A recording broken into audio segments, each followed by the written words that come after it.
Hello students, welcome to my class. My name is Aishi Jain and here I am with the another chapter which is chapter number 2, patterns and symmetry.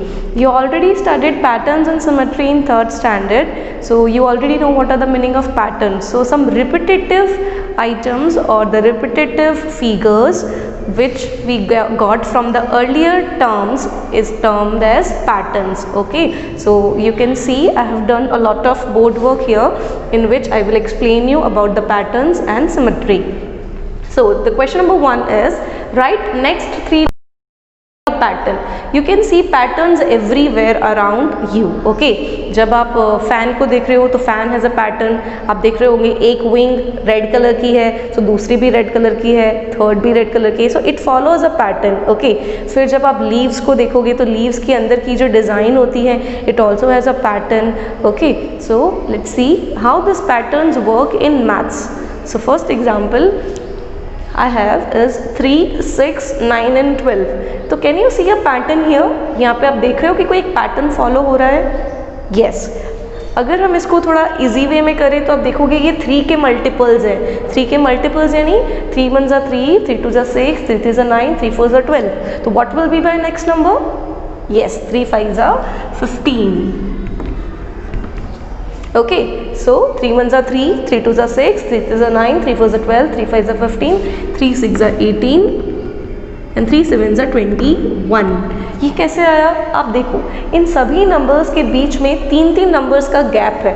तो जो हमारा next number होगा उसमें भी कितने number का gap होगा? 3 number का गैप होगा. जैसे कि 12 के बाद 13, 14 and 15. I got 15 on third number, so 15 will be my next term. Okay, so now you can see here 1, 3 and 5.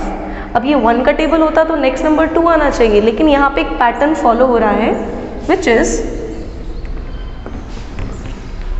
3 plus 1 4. 3 plus 1 here I have is 4. Now 4 plus 3 will be 7. Now 4 plus 7 will be 11 and 11 plus 7 will be 18. Okay, आप देखोगे यहाँ पे ये जो 2 numbers हैं उनका addition हो रहा है तब हमें नेक्स्ट नंबर मिल रहा है. तो जब हम नेक्स्ट टर्म के लिए जाएंगे तो हम क्या करेंगे? हम इन दोनों का एडिशन करेंगे जैसे कि हमें ये आंसर मिले.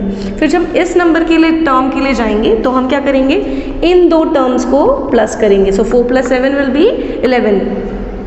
Now 11 plus 7 will be 18. सो आप देख रहे हो एक पैटर्न फॉलो हो रहा है. क्या हो रहा है? अर्लियर नंबर को हमें उस पर्टिकुलर नंबर से ऐड करना है. उसके बाद आप देखो यहाँ पे दिया है 26, 25, 24, बट इसके साथ आपको एक अल्फ़ाबेट भी दिया है A, B and C. तो इसमें 2 चीज़ें हमें समझ में आ रही हैं कि पहला जो नंबर है वो डिक्रीजिंग ऑर्डर में है, लेकिन जो अल्फ़ाबेट्स हैं वो इंक्रीजिंग ऑर्डर में है. डिक्रीजिंग यानी कम होना, इंक्रीजिंग यानी बढ़ना. तो 26, 25, 24. तो what will be my next number? Exactly it will be 23. This is A, this is B, this is C, then it will be D. Okay, now 23 के पहले 22 and 21. And what will be my alphabetical letter? A, B, C, D. This is E and this is F. Okay. So these are my next 3 terms. Now you can see here I have one arrow here which is in the upward direction. ये कौन सी direction में है? ऊपर जाने वाली direction पे. उसके बाद जब मैं सेकंड नंबर पे आ रही हूँ तो मुझे 2 एरोज मिल रहे हैं. सेकंड पोजीशन पे 2 एरो मिल रहे हैं जो कि नीचे हैं, डाउनवर्ड पोजीशन में. यानी कि यहाँ पे एक पैटर्न फॉलो हो रहा है इंक्रीजिंग ऑर्डर का, जिसमें आपको डायरेक्शंस भी दी है up and down with numbers also. So as you can see 1 position पे 1 एरो, 2 पोजीशन पे 2, 3 पोजीशन पे 3. तो 4 पोजीशन पे भी हमें कितने एरो बनाने हैं? 4 एरोज बनाने हैं. लेकिन अप डाउन, अप तो यहाँ पे हमें क्या बनाना है? डाउन. तो यहाँ पे कितने एरोज आएंगे? 4 एरोज आएंगे, लेकिन कौन से डायरेक्शन में? डाउनवर्ड डायरेक्शन में. ना फर्स्ट, सेकंड, थर्ड, 4, 5 एंड 6. हमें 5 और 6 एरोज बनाने हैं, लेकिन डायरेक्शंस का ध्यान देना है. This is up down. So this will be up with how many arrows? 5 arrows, and this will be down by 6 arrows. Okay, so can you see we have a pattern here with the arrows. Now let's move to the another example. Can you see a pyramid here with the numbers? Okay, you can see I have done 2 3 4 5. I have written 2 3 4 5 as my numbers and here it is 5. तो आप क्या बता सकते हो कि ये 5 कैसे आया? It is very simple. Okay, क्या किया है मैंने यहाँ पे? I have added this 2 and 3. So 2 plus 3 5. What will be my next number in this box? I will add 3 plus 4. 3 plus 4 will be 7. I will add 4 and 5 for my third box. So 4 plus 5 will be 9. Okay. So आप देख रहे हो हमें इस box का भी लेना है और इस बॉक्स का भी लेना है. For filling my this box, इस बॉक्स को भरने के लिए मुझे ये भी लेना है और ये भी लेना है. तो 5 plus 7 will be 12. Now 7 and 9 will be, I have to take this number and this number as well for filling my this box. So 9 plus 7 will be 16. Okay, for filling the last box I have to add 12 and 16. So 12 and 16 will be 28. So in this way you can fill all the boxes by following a pattern. Now what is the pattern here? You have to add two numbers of the boxes, like 2 plus 3 5, 3 plus 4 7, 4 plus 5 9, 5 plus 7 12, 7 plus 9 16. Now 12 and 16 will be 28. So you are following a pattern in all the sums here. Okay, इसी तरीके की exercise आपको text book में देखने को मिलेगी. So you can go through 2.1 for this particular exercise. My dear students, while watching the video, please take notebook and test book with yourself so that you can write all the examples I have explained in the notebook. कैसे आप कर सकते हो? You can pause the video and you can write this whole board work in your notebook. Okay, so this was the topic called pattern. Now let's see the another exercise from this particular chapter.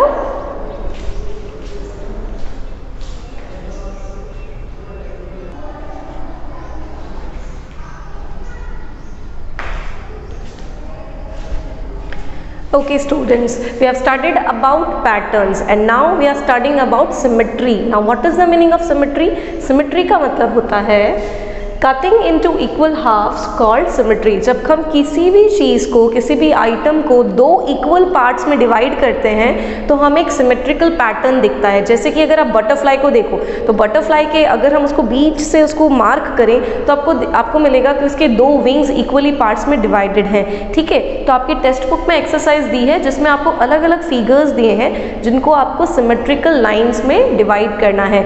So let's get started. So I have drawn 4 images here, A, B, C and D, and I have taken various examples. So as you can see I have drawn leaf. आप देखोगे यहाँ पे मैंने एक पत्ती बनाई है. अगर इस पत्ती को मैं इक्वल पार्ट्स में डिवाइड करूँ तो मुझे दो इक्वल पार्ट्स मिलेंगे जिसमें ये वाला साइड और ये वाला साइड, दोनों साइड्स क्या होंगे? Same. So this line is my called symmetrical line. Okay, this is my symmetrical line. Let's see here. I have drawn a letter which is B. अब आप देखो कि मैंने यहाँ पे जो लाइन बनाई थी that was vertical line और यहाँ पे आप जो लाइन देख रहे हो वो horizontal लाइन है. तो क्या ऐसा पॉसिबल है? Yes, एक सिमेट्रिकल लाइन हॉरिजॉन्टल हो सकती है और वर्टिकल भी हो सकती है. हॉरिजॉन्टल का मतलब होता है ऐसे और वर्टिकल का मतलब होता है स्ट्रेट. ओके, तो horizontal lines and vertical lines में आप सिमेट्रिकल लाइंस बना सकते हो. तो अगर आप देखोगे तो जो बी का सेक्शन है, दिस सेक्शन, ये सेक्शन इस पर्टिकुलर सेक्शन के बराबर ही है. तो इन दोनों का मेरा जो सिमेट्रिकल लाइन है वो कैसा होगा? सेंटर से गुजरता हुआ. क्या हम इसमें वर्टिकल लाइन ड्रॉ कर सकते हैं? नहीं, हम इसमें वर्टिकल लाइन ड्रॉ कर सकते नहीं है. क्यों? क्योंकि वो इक्वल पार्ट्स में उसे डिवाइड करेगा नहीं. ठीक है, अगर मैं उसको यहाँ से कट करूँ तो क्या ये इक्वल पार्ट्स में डिवाइड कर पाएगा? नहीं. आप देख सकते हो लीव्स का ये वाला सेक्शन इस वाले सेक्शन से कंप्लीटली अलग है. तो आप ऐसे हॉरिजॉन्टल लाइंस नहीं बना सकते हो. इसमें आप सिर्फ कौन सी लाइन बना सकते हो? इसमें आप सिर्फ वर्टिकल लाइंस बना सकते हो, इसमें हॉरिजॉन्टल लाइन बना सकते नहीं हो, और इसमें आप वर्टिकल लाइन नहीं बना सकते, ठीक है। तो आपको ये भी ध्यान देना है कि हम कौन सी लाइंस से इमेजेस को या फिर पिक्चर्स को या फिर कोई लेटर को कैसे इक्वल पार्ट्स में डिवाइड कर सकते हैं। अब आप यहाँ पे देखो, मैंने एक ड्राइंग बनाई है। अब इसका सिमेट्रिकल फिगर क्या होगा आप देख सकते हो। इसका सिमेट्रिकल फिगर मैं ऐसे ड्रॉ कर सकती हूँ। तो ये जो दोनों पार्ट हैं, this part and this part are equal to each other. Now tell me, क्या मैं इसमें हॉरिजॉन्टल लाइन बना सकती हूँ? यस, मैं इसमें हॉरिजॉन्टल लाइन भी बना सकती हूँ। तो आप देखोगे कि इस पर्टिकुलर पिक्चर में दोनों तरह की लाइंस हम ड्रॉ कर सकते हैं। तो एक सिमेट्रिकल लाइन में आप हॉरिजॉन्टल और वर्टिकल दोनों लाइन बना सकते हो अगर वो इक्वल हाफ्स में कट हो रहा है। तो आप देखोगे ये वाला जो सेक्शन है वो इस वाले सेक्शन के बराबर ही है, इसलिए हम इसको दो लाइंस में कट कर सकते हैं। Now D, I have drawn alphabet M. क्या आप देख सकते हो यहाँ पे आप वर्टिकल लाइन देख रहे हो, क्या इसमें हॉरिजॉन्टल लाइन बन सकती है? नहीं, क्योंकि अगर हम इसको हॉरिजॉन्टल लाइन में कट करेंगे तो हमें दो इक्वल हाफ मिलेंगे नहीं, इसलिए इसका जो सिमेट्रिकल लाइन है वो कैसा ड्रॉ होगा? एकदम वर्टिकल। ओके, तो आपको ये ध्यान रखना है कि जो भी पिक्चर्स आपको दी है उसमें आप कौन सा कट कर रहे हो, हॉरिजॉन्टल कट कर रहे हो या फिर वर्टिकल कट कर रहे हो। एक चीज़ हमेशा ध्यान रखनी है कि जो भी लाइन आप यूज़ कर रहे हो उससे जो पिक्चर है या जो इमेज है, जो भी आपको ड्राइंग दी हुई है, उन दोनों का पार्ट जो आप करोगे वो इक्वल होना चाहिए। अगर आप किसी पिक्चर का या किसी इमेज का हाफ नहीं कर पा रहे हो तो उस पर्टिकुलर इमेज का सिमेट्री पॉसिबल नहीं है। फॉर एग्जाम्पल, अगर मैं कुछ ऐसा ड्रॉ करूं, सपोज ये एक मेरा पेंडल मैंने बनाया, तो क्या इसका सिमेट्री पॉसिबल है? इसका सिमेट्री ही पॉसिबल नहीं है, क्योंकि अगर आप ऐसे कट करोगे तो क्या ये वाला सेक्शन इस वाले सेक्शन के बराबर है? नहीं। तो कभी ऐसा भी होता है कि कुछ इमेजेस के सिमेट्री लाइन होती नहीं है और कुछ ऐसी चीज़ें होती हैं जिनकी सिमेट्रिकल लाइंस होती हैं। तो आपको ये ध्यान रखना है। आपकी टेक्स्ट बुक में एक्सरसाइज दी है जिसमें आपको बहुत सारी पिक्चर्स दी हैं और क्वेश्चन दिया है कि टू ड्रॉ सिमेट्रिकल लाइन। तो मेक श्योर कि जब आप ये वीडियो देखें या वीडियो देखने के बाद आप टेक्स्ट बुक को ज़रूर रेफर करें। Okay, so this was the topic symmetry. Now the last topic of this particular chapter is to draw the front, back and side of a particular image. तो किसी भी इमेज का अगर आपको top वाला हिस्सा, बॉटम वाला हिस्सा और साइड वाला हिस्सा ड्रॉ करना हो तो आप कैसे करेंगे? माय डियर स्टूडेंट्स, ये चैप्टर बहुत ही इंटरेस्टिंग है क्योंकि इसमें आप कलर कर सकते हो, ड्रॉ कर सकते हो। तो प्लीज़ ये वीडियो पूरा देखना, और जो ये चैप्टर है which is chapter number 2 patterns and symmetry आपकी टेक्स्ट बुक में है, वो उसे ज़रूर कंप्लीट करना। Okay, so let's get to the last topic of this chapter which is drawing top, bottom and side of particular image. Okay, so let's get to that point.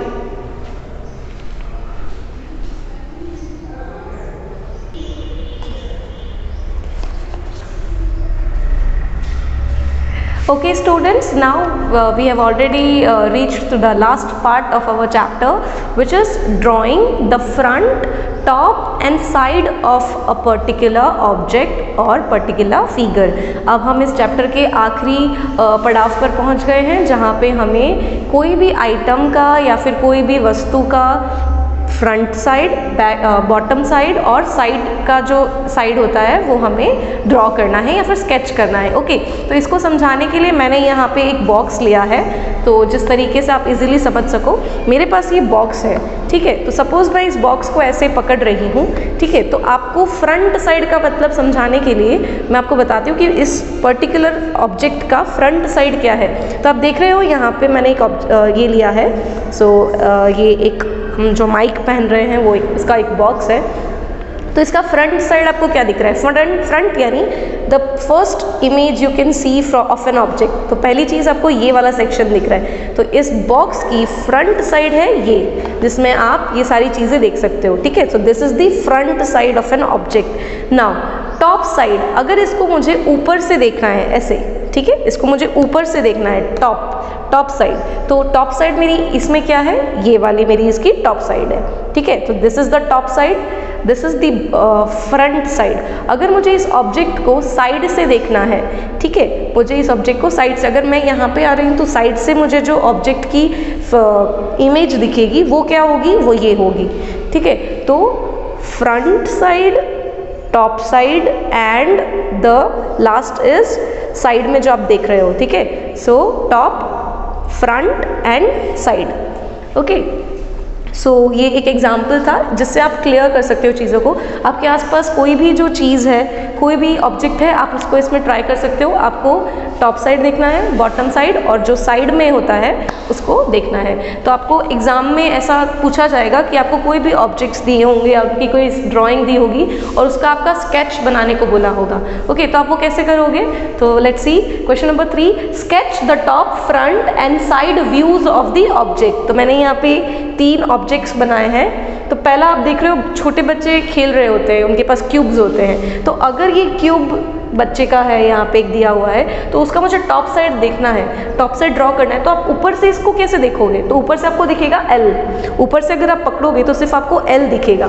उसके बाद front से सामने की तरफ से आप देखोगे तो आपको क्या चीज़ दिखेगी? T। और अगर आप उसको देखना चाहोगे साइड के एंगल से तो आपको क्या दिखेगा? B। फिर मैंने यहाँ पे एक पिरामिड जैसा बनाया है, ये एक गिफ्ट बॉक्स है। सपोज मुझे कोई गिफ्ट मिला हो या आपको कोई गिफ्ट मिला हो, उसमें स्टार्टिंग का जो फ्रंट साइड है उस पर एक छोटा सा फ्लावर बनाया है और ये गिफ्ट की रैपिंग है, ओके, जिसमें कुछ डिज़ाइंस दिए हैं। तो इसको अगर मैं ऊपर से देखूंगी तो मुझे ये ऐसे ही दिखेगा, ये ऐसा दिखेगा मुझे, ठीक है।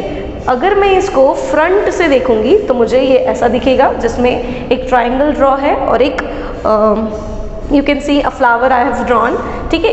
ये मैंने फ्लावर क्यों बनाया है? जिससे आप पता लगा सको कि अगर फ्रंट से आप देखोगे तो आपको वो इमेज कैसे दिखेगी, वो व्यू कैसा दिखेगा, ठीक है। व्यू मतलब हम जिस तरीके से हमारी आंखों से जो पर्टिकुलर चीज़ को देखते हैं वो, ठीक है। व्यू मतलब हमारी आंखों से दिखता हुआ। तो अगर हमें इसको फ्रंट व्यू करना है तो आप क्या बनाओगे इस पर्टिकुलर ऑब्जेक्ट में? यहाँ पे देखो एक फ्लावर बना हुआ है, तो फ्लावर हमें बनाना है। साइड में से कैसा दिखेगा? ये जो गिफ्ट का है वो साइड का कैसे दिखेगा? ऐसा दिखेगा, ठीक है। तो यहाँ पे आपको ऐसे ड्रॉ करना है।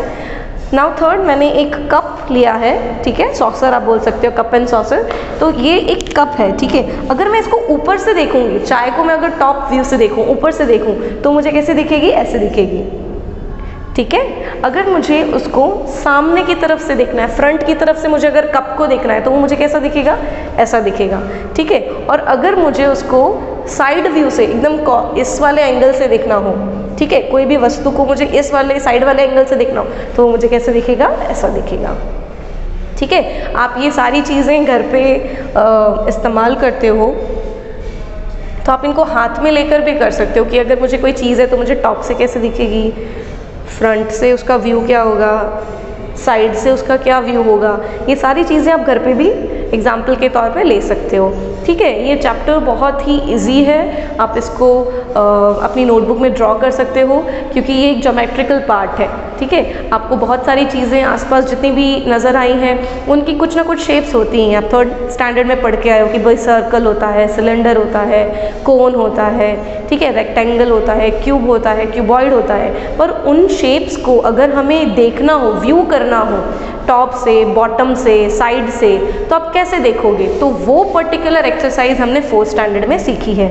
ठीक है। So here our chapter is over my dear students. You have to subscribe the IPS School Sanand channel and don't forget to like the button and you can even share this chapter with your friends so that उनके भी concepts और उनका भी ये chapter अच्छे से हो सके। जितने ज़्यादा आप इसको शेयर करोगे उतना ज़्यादा आप अपने फ्रेंड्स को हेल्प कर पाओगे। और ये जो हमारा चैप्टर था वो पैटर्न एंड सिमेट्री यहाँ पे ख़त्म होता है। जैसा कि मैं हर बार कहती हूँ, please refer the text book and notebook so that आपके जो भी कॉन्सेप्ट्स हैं, जो भी आपको प्रॉब्लम्स हैं, वो आप अच्छे से सॉल्व कर पाओ। अगर आपको कोई प्रॉब्लम है समझने में, कोई कॉन्सेप्ट आपको नहीं क्लियर हो पा रहा है तो आप हमें कमेंट सेक्शन में लिख सकते हो या तो आप हमें कॉन्टेक्ट कर सकते हो, ठीक है। और ये चैप्टर यहाँ पे हमारा पूरा हुआ। आई होप आप लोग अपना बहुत अच्छे से ध्यान रख रहे हैं। सो टेक केयर, हम मिलते हैं दूसरे चैप्टर पे दूसरे वीडियोस के साथ। तब तक के लिए अपना ध्यान रखो और take care of yourself and your family. Have fun. Good bye everybody. Thank you so much.